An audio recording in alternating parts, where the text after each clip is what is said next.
Special thanks to our partners and friends that are consistently caffeinating the Car Guy coffee that you're consuming. Thank you for the compliments from Dealership Toolkit and Think Ad Group. Let's brew! So these guys and gals are some special people, and we're just thankful that we get the chance to have them. I know that some of you actually might have a few questions for them, so do us a quick favor. If there is a question that you have, drop it into the comment box. Oh, man. We're going to try to get I do want to bring up a comment, though. Because you guys have some fans in here this morning. There's no doubt. You know, Charles Higgins, if you guys don't know Charles, he's a great guy. He's Higgins us a few times. He's a good friend of ours down in Tennessee. He says, Cox Automotive, sell more cars more efficiently than ever. Yes, I'm a Cox Auto super fan. Love the company and love the people. Make it all happen. That's so awesome. Well, you got Stephanie McKinney saying, heart Jackie. Right? Thanks, Joseph Alano, and I love this because I did notice this, but I didn't bring it up. I noticed the poster in your room, in your office, right behind you, to the left or to your right. But it says, I wake up every day in beast mode. Is that what it says? Something like that? Yeah, I woke up in beast mode, rise and grind, and hustle hard. That's it. You know, and he says that I love Jackie's poster. If anyone missed it, I didn't miss it. I saw it the moment we started talking. I just didn't bring it up yet. But Joseph, you're right on the money. That is exactly there's a story behind it. Is there really? Let's get this story.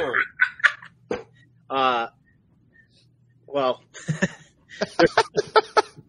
we had some incidents on a trip we took in Dallas, and we named our team something it probably shouldn't have been named.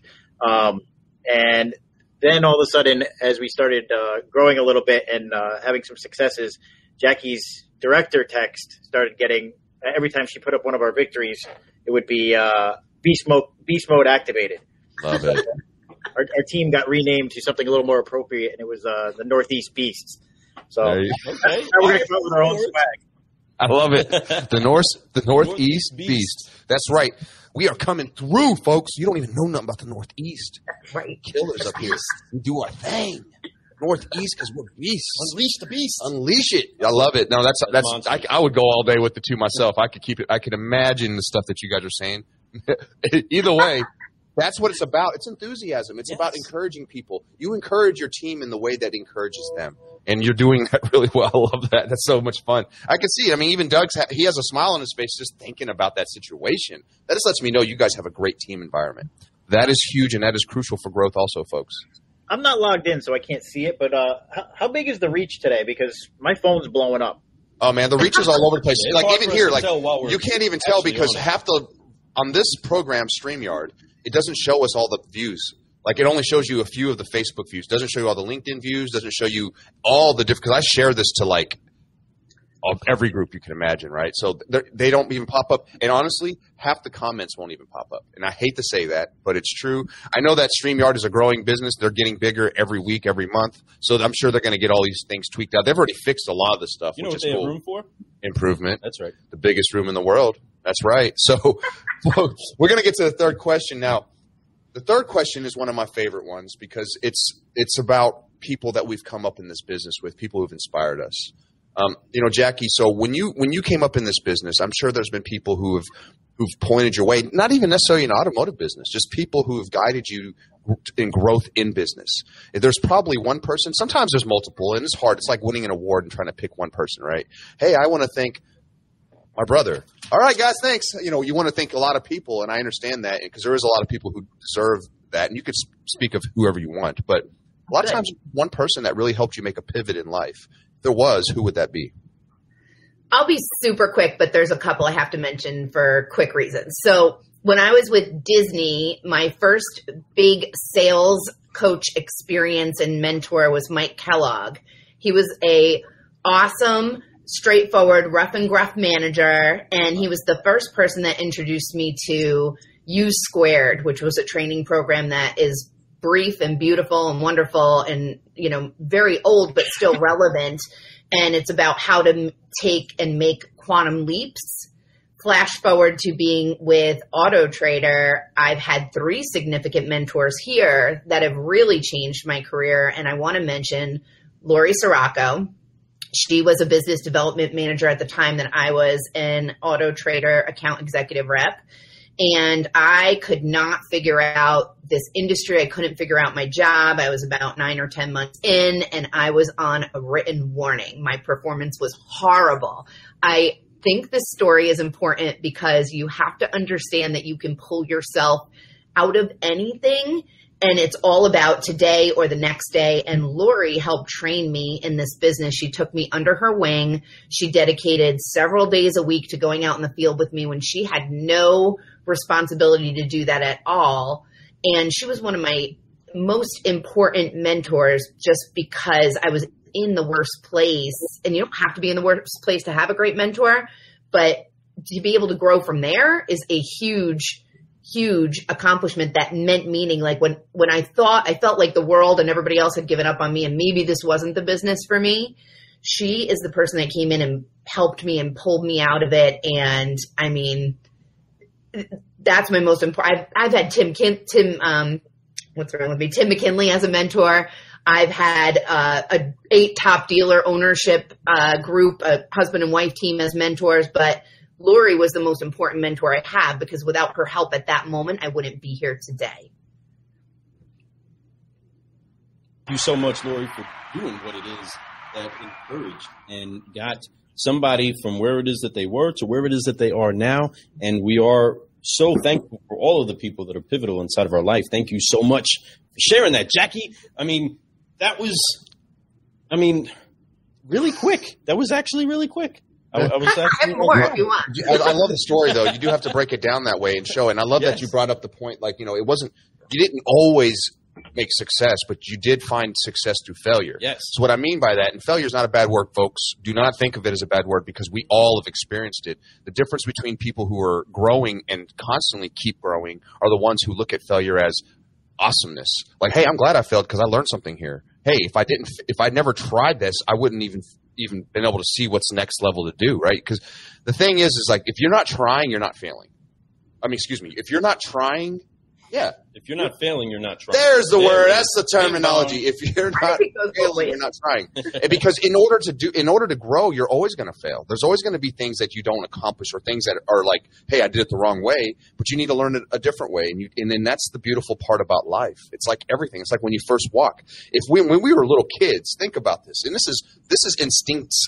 Instincts, the way I pronounced it. This is instincts. What? This is instincts. Now, this is instincts that we have as young people growing up. When we're learning to walk, we fall down, we get back up, we try again.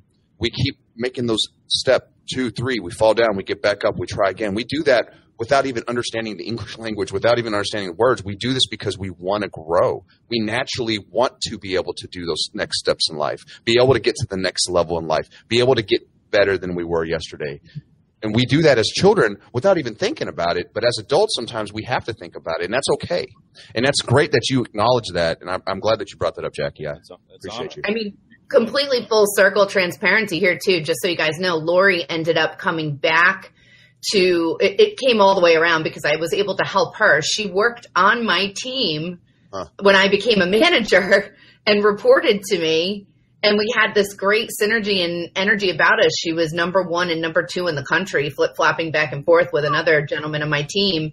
And I was able to give back to her in coaching her to succeed in her role. And she ended up retiring and leaving the company and coming back through us purchasing Clutch Automotive technology. So Lori is back in the mix again. So this whole, like, everybody's connected, full circle stuff is real.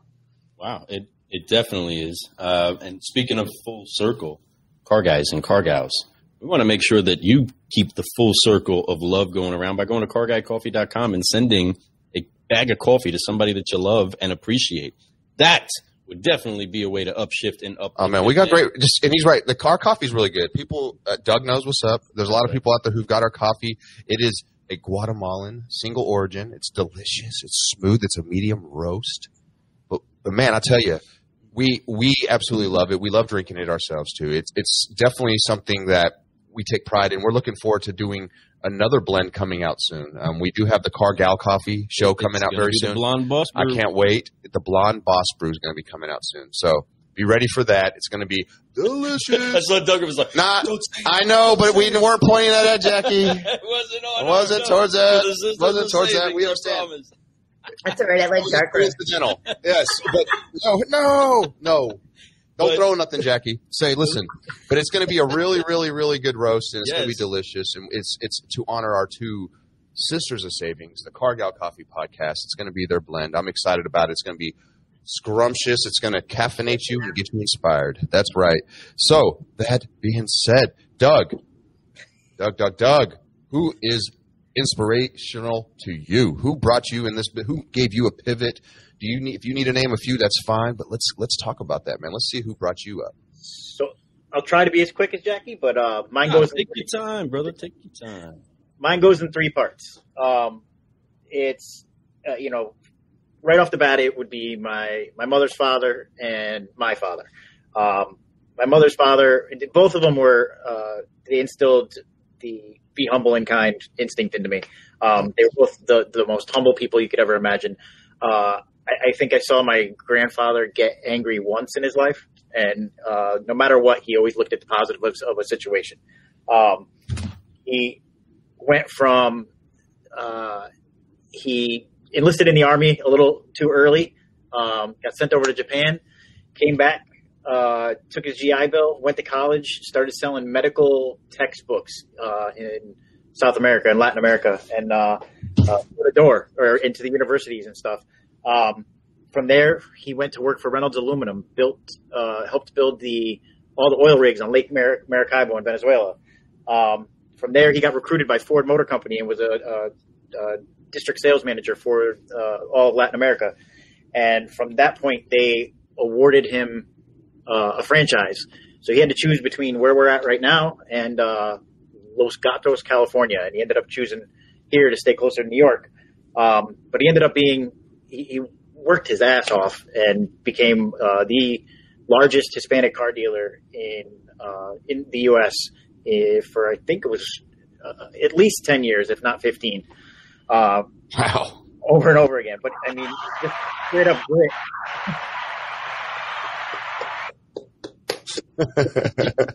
My father, same type of personality, a little stronger, but me and him were at odds most of my life. And before he passed away, we kind of made up, and I look back on everything and realize how inspirational he actually was. Again, with the whole being lost thing, Dave Valenti from Valenti Chevrolet pulled me off the streets, taught me everything I need to know about the car business. And then coming into this part of my life, in the past year and a half, Jackie and Jason Haushalter, I would not have been able to make the transition, I don't think, if it wasn't for them two being so amazing. Wow. That's awesome, man. Thanks, Doug. I love that you throw love, and you throw love in all the right places, and it's cool that you can honor that. A lot of people, and it's crazy to say, a lot of people don't give anybody props. It's all me. I did it all by myself. Well, folks, none of us did anything by ourselves. We all had help from somebody, someone, whether it's motivation, whether it's inspiration, whether it's them actually putting their hands down and getting their hands dirty with you.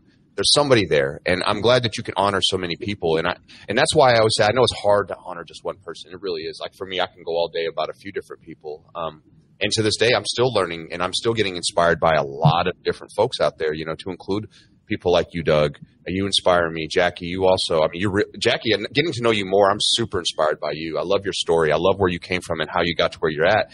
And it makes all the sense of your personality. You just, like this whole show so far, all I've seen is smiles from you. Love it. I can't help it. I don't know, right? I should have laugh lines like flying off my face. And that's right up my alley. I could imagine, if we were at a convention and we'd all have a great time just talking, laughing. I'm thinking about the stories we're going to share down the road at these events. Off air. Yeah. Yes. So that's going to be good. Air. Yeah. Right.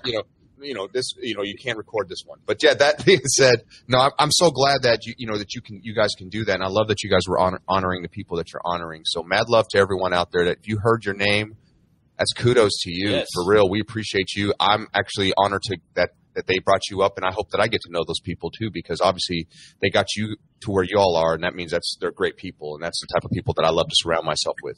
When you surround yourself with greatness, you become greatness, and that's key. It's who you surround yourself with is who you become, And that is crucial. I love that Doug brought that up with you, Jackie, saying getting to this part of his career, being able to make this transition, you made it to where it didn't feel like a transition. It felt real, like it was what he was supposed to be doing, and it is. Doug, I mean, I'm serious, and this is straight up. I've seen Doug in the last, especially the last handful of months, has been super excited. Like I could see it in him with his posts, with the way he acts, the way he even interacts with my posts, and what he says to me. Awesome. Yeah, I think it's because awesome brand ambassador. Awesome. He definitely is, and he honors the brand, no doubt about it. And it's a great brand to honor. I mean, come on, straight up. So kudos for that. So what you got on that? Well, so for one, this is just a bonus question. So Hispanic, what kind, Doug? Straight from Spain. Spanish, real really Spanish, really Spanish. España. My son, who's in the Air Force right now, and he had to suffer for our country by staying in a 5-star resort while training the Spanish Air Force on the Canary Islands, and was like telling me about the paella and just the way they cook differently. He also has been to Italy. I haven't been to Italy yet. Got a little bit of Italian in us, but I'm a big pizza nut. And he was like, you don't even know what's going on. I've tried to New York, but I've been to Italy, I've been to Spain, and now he thinks he knows things, right? But it's awesome to know that from all around the world, we can get mixed into this culture of brewing solutions. And I don't say that just to be cliche and just to, put some more of our tags out there, but just like you all can see the beans on the screen, right? It's not just one that makes this cup of coffee. It's not just one that makes it to the roasting station that gets it together. It takes a culmination of them. It takes a group of them. And sometimes when you have a good blend, that you have beans that come from all over the world, and then they get put into one spot, grounded down, a little bit of hot water ran through it, and bada bing, bada boom, you got you some Car Guy coffee. But inside of the industry that we're in, we have many different things that happen to us and many different things that we push through and we get through with all of the beans that we're grinding it out with. And you both have explained your path. You've explained where you felt lost, where it is that you felt lots of victory, where it is that you felt lots of challenges, and then what ultimately got you to the car business. My question for you all, and I'll kick this over to Jackie, is what has been the hardest lesson you had to learn business-wise up until this point? So business-wise, the hardest lesson I've had to learn is definitely not to take things personal. So everybody talks about on a humanity level, you don't know what someone's going through, or what they've been through that day. Typically people's reactions in life and in business are not personal to you. If you're confident in what you're bringing forward and you're presenting is true and authentic and helpful, and somebody comes back to you with a less than, helpful reaction, it's not a reflection of you. It's a reflection of something that they're going through. And maybe so much not a reflection of them being a not nice person or not a good human. It's something that's happening in their world that's affecting their attitude or their mood. So the car business is an easy place to learn that, because there's so much going on in dealers' lives every single day that as a vendor partner, we need to recognize that we are like an almost invisible part of your daily life. And if you take that into account and you take it into perspective and you can be understanding about that, your dealers will appreciate what helpfulness you bring to them, and you'll be more flexible about when you bring it to them or when they're not able to receive it, and you won't reflect it upon yourself. Like that's really, I struggle with helping my teams understand that on a daily basis, that don't take anything personal. You don't know what somebody's going through. And that is a hugely valuable lesson that I've learned here working in automotive and throughout my entire career. Just don't internalize everything. It's not useful. It's not helpful. And it probably has nothing to do with you. That's right. Forgive, focus, fly. You're so right on that. That is crucial. Not just business. That's real life. Yeah. everyone it's always so personal. It's because I understand we all think the world is just our world, right? We only see our side of the coin. In this world, there's so many aspects and there's so many things that are not just you. Sometimes things have to be not internalized, like you said. I love that. That's a great way of putting it, and that was a great lesson to learn. That's something that I took a long time for me to learn too. So I love that you brought that up, and that's a great one. I love it. Thank you so much for that. Absolutely. So Doug, what has been your hardest lesson, my brother? Yes, sir. I can honestly piggyback off of what Jackie said, but my hardest one that I'm still learning from is, and Jackie can attest to it, is not being too nice. Don't let people walk all over you.